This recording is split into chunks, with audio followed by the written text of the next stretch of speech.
Beneath Pine Hollow. They were 5. Darren, a documentary filmmaker. Mira, his girlfriend and audio tech. Tom, his skeptical best friend. Renee, a survivalist and ex-park ranger. Caleb, the sound guy, quiet but loyal. The goal: film a documentary on an uncharted forest known as Pine Hollow, located between Montana and the Canadian border. The land was unclaimed, unmapped, and untouched. A dead zone. No GPS, no signal. Locals called it the belly of the woods. Renee said she found the area referenced in an old prospector's journal. There were no satellite images, only myths. Before they left, an old man at a gas station said, "If you reach the place where trees stop talking, turn back. That land doesn't belong to the living." They laughed. Caleb didn't. By the 3rd day, they entered Pine Hollow. The forest changed subtly. The trees grew too close, too tall. Pine needles fell like rain. No wind. No birds. Even their own footsteps sounded muffled. Renee stopped. "You feel that?" she whispered. "The forest is holding its breath." Caleb noticed the silence first. Even at night, there were no insects. Not even the hum of distant water. It felt off, like standing inside a soundproof box. On the 4th night, they pitched camp beside a strange tree, a white pine that had grown in a perfect spiral. Renee said it shouldn't be possible. Darren filmed it. That night, everyone had the same dream. A voice, whispering from beneath the ground, "You are warm. Stay warm. Stay still." Mira woke up covered in soil. Dirt in her ears. Under her fingernails. Her sleeping bag was zipped, but her boots were missing. They found them nailed to the spiral tree, 10 feet above the ground. No one slept after that. Tom began to act strange. Quiet. Distant. He kept sketching things he didn't remember drawing, tall, eyeless figures made of bark and bone. A totem with antlers and stitched mouths. Circles. He started walking ahead of the group, whispering, "They're almost here." They walk when the trees forget. On day 6, they heard movement. First it was distant. Then right outside the camp. Snapping twigs. A faint clicking. Footsteps that didn't match human gait. Renee loaded her rifle. Darren checked the footage from the night before. 1 frame. Less than a second. But clear, a figure, at the edge of the firelight. Twisted limbs. Face like cracked wood. Hollow where the eyes should be. Mouth sewn shut. At night, the forest breathed. That was the only way to describe it. The tree swayed, but there was no wind. The sky above shifted like fabric. And a low hum began to rise, from beneath the ground. Caleb dug down with a spade. 3 inches under the soil, he found bones. Human. Cracked, twisted. The deeper he went, the more bones he found. Hundreds. The ground moved. The earth exhaled. From beneath the roots, they heard a voice, "The soil remembers. And it is hungry." Renee wanted to leave. Tom refused. "We're already inside it," he whispered. "It won't let us out." They tried anyway. But the compass spun. GPS failed. The sun stopped rising in the right direction. They walked 8 hours east.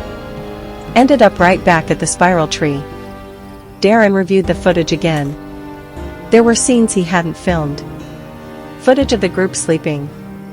Close-ups of their faces. Of Darren's face, smiling in the dark. He never pressed record. Tom disappeared on the 9th night. His tent was shredded from the inside. A trail of blood led into the woods, then stopped. In the center of a clearing, they found his face. Just the skin, nailed to a tree in the shape of a smile. His body was never found. That night, Renee said she heard Tom's voice calling to her from the woods. "I'm not gone. I'm just part of it now." Come see what I saw. She went after it. They found her in the morning, kneeling in a pile of black pine needles. She was alive. But her eyes were gone. Removed cleanly. She whispered, "He's under the forest, he was always here." Mira snapped. She tried to burn the spiral tree. The fire turned blue, and then reversed. The flames crawled back into the log and disappeared. The ground split open. From beneath the roots, a hand made of bark emerged. Clawed. Twisting unnaturally. Caleb screamed, dropped the camera, and ran into the woods. His scream cut off. Mira tried to run too. She didn't make it 10 feet before something dragged her down. The forest floor split, and she was swallowed whole. Only Darren remained. He ran. 4 days. Or maybe hours. Time didn't matter anymore. He stopped when he found a log cabin, ancient, rotting, but intact. Inside, he found journals. Old. Hundreds of them. Each entry the same, "It watches from under. The Pineborn. It wears your skin and speaks with your dead. Burn your name. Forget yourself. Or be taken." He found a mirror. His reflection was wrong. It smiled when he didn't. 6 months later, a rescue team found a camera buried in mud near the edge of Pine Hollow. The last video showed Darren, filthy and exhausted, whispering to the lens, "If you find this, burn it. Burn it all." They lit beneath the roots. They listened through the needles. You'll think you're hearing friends. You're not. The Pineborn wear their voices like masks. Don't trust yourself. Don't answer. If your own voice calls you, run the other way. He looked behind the camera. Then began to scream. The tape ends. 3 weeks later, another group of hikers entered Pine Hollow. They found a man sitting by a fire, smiling. It was Darren. But his eyes were pitch black. And he spoke with 5 voices at once. The Fading Line. In the summer of 1986, a young schoolteacher named Edward Hale accepted a remote government post in a forgotten region of the Blackridge Mountains, nestled somewhere between the border of Eastern Europe and nothingness. His reason was personal. 2 months earlier, his younger sister, Claire, had drowned. No autopsy could explain how her lungs filled with water while she was in a dry field. Some said it was grief. Some called it suicide. Edward refused to believe either. He needed distance, from the press, from his grieving parents, from the mirror, and that's how he found himself staring at an old map and a red dot labeled simply, Red Hollow. The bus driver was a wrinkled man with cataract eyes and more cigarettes than teeth. When the road ended in a wall of fog, the man stopped, grunted, and pointed forward. "If you hear someone call your name, boy, don't answer. It's not your friend. Not even if it sounds like your mother." Edward stepped off. The door slammed behind him. The bus vanished into the mist. He walked for an hour through dense, silent fog, his feet sinking into soil that felt too soft, almost like it breathed. Then, like something unfolding from memory, Red Hollow appeared. It wasn't a ruin, but it wasn't alive either. Crooked houses, windows shuttered despite no wind, and trees bent backward as though retreating from the village itself. A bell tolled faintly in the distance. Edward followed the sound to a leaning chapel, where he met a man in worn robes, Brother Samuel. "We're not forgotten," Samuel said. "Just, out of sequence." The chapel's floorboards creaked with every step. Its walls were covered with black iron crosses and faded paintings of saints whose faces had been scratched out. Brother Samuel offered him shelter. "The schoolhouse is ready. But don't stay out past sundown. And never step into the lake. Especially not under moonlight." Edward asked why. The monk only looked at the fog. "She listens. Only one student ever came to class, a silent, pale girl named Lena Carter. She never spoke. Not once. But she drew. Dozens of pages. every one of them horrifying. Trees with faces, weeping blood. A woman in red with no eyes or mouth. Skeletons kneeling around a black lake. One day, Edward asked who the woman in the red robe was. Lena stared at him, then wrote 3 words on the back of the page: "She remembers everything." That night, he heard Claire's voice outside his window. Soft. Calm. "Eddie, you forgot me." When he looked, there was no one there, but his boots were wet, as if he'd gone outside in his sleep. The village was quiet by day, but even quieter by night. Not a single bird. No crickets. Only the dull, wet sound of wind through dead branches. He visited Martha Everdeen, the oldest woman in the village, who lived in a cottage stacked with jars of dried herbs and dead birds. She looked at him as if she knew him already. "This place is older than the church. Older than the people. It belonged to her, once." Edward asked who she was. Martha handed him a faded journal. Inside were handwritten stories passed down for generations. One page was titled "The Red Woman of the Lake." She was not born. She was made. The villagers blamed her for every drought, every lost child, every failed harvest. So they blinded her, bound her mouth, and drowned her in the lake. But before the water filled her lungs, she made a promise that no soul would ever leave Red Hollow unmarked. Not until her eyes are returned. The full moon came. The villagers gathered around the lake in silence.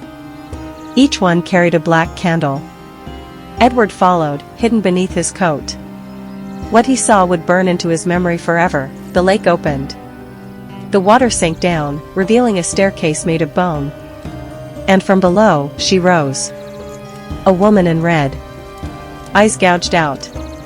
Mouth sewn shut. Claire's voice echoed from her. "You left me. So I came here instead."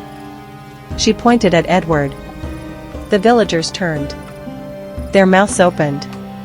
Their faces split in silent screams. He tried to run.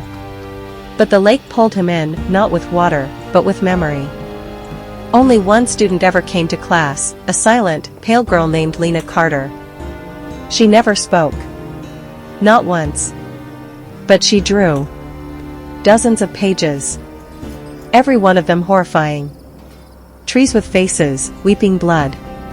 A woman in red with no eyes or mouth. Skeletons kneeling around a black lake. One day, Edward asked who the woman in the red robe was.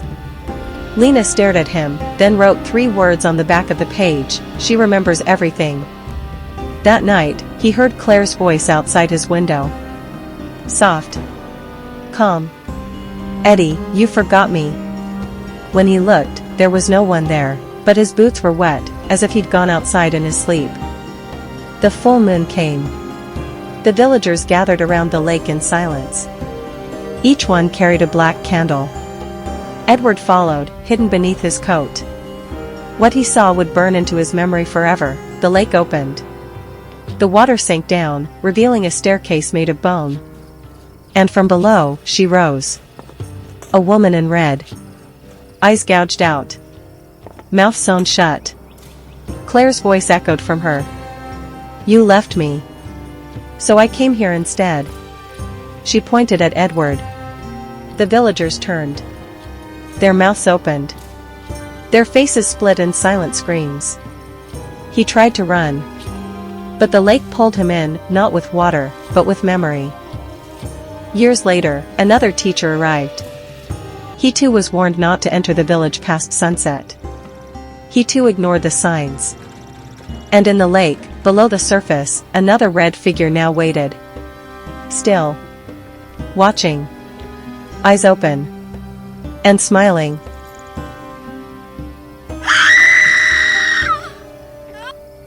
The room that watches. I was offered a full scholarship to study architecture in Boston. The only catch? I had to stay in the college's historic dormitories, built in 1863. My room was on the 4th floor. Room 409. Small, dusty, but charming in an eerie way. The walls had cracks like veins. The windows didn't open. I chalked it up to old building charm. The RA only said one thing: don't cover the mirror. On my first night, I noticed it. A massive, antique mirror bolted to the wall above the desk. The frame was etched with words I couldn't understand. Not Latin. Not Greek. Just wrong. When I sat at the desk, I always felt like I was being watched. Not from the hallway. Not from behind. From the mirror itself. I even tested it. Held my phone over my shoulder. The reflection blinked. Before I did, every night, the same thing happened. 2:12 a.m. A soft knock on the wall behind the mirror. Just 3 taps. Always the same rhythm. Then my lamp would flicker, just once, and the room would go quiet. No outside noise. No heater hum. Just complete stillness. I tried to record it once. But the footage always corrupted, only between 2:11 and 2:14 a.m. I asked my professor about the building's history. She hesitated. Then told me, room 409 used to be a faculty room. In 1891, a professor named Walter Hurst disappeared. He was obsessed with reflection theory, that mirrors were windows, not surfaces. People thought he lost his mind. But his body was never found. Only a journal entry: it watches when I sleep. But now, I'm ready to see it back. Over the next few weeks, I stopped sleeping. The mirror changed. My reflection started to fall out of sync. I'd raise my hand, then it would. But if I wasn't looking, it moved on its own. One night, I woke up and found myself sitting at the desk, facing it. But I hadn't moved from the bed. I whispered, "Who are you?"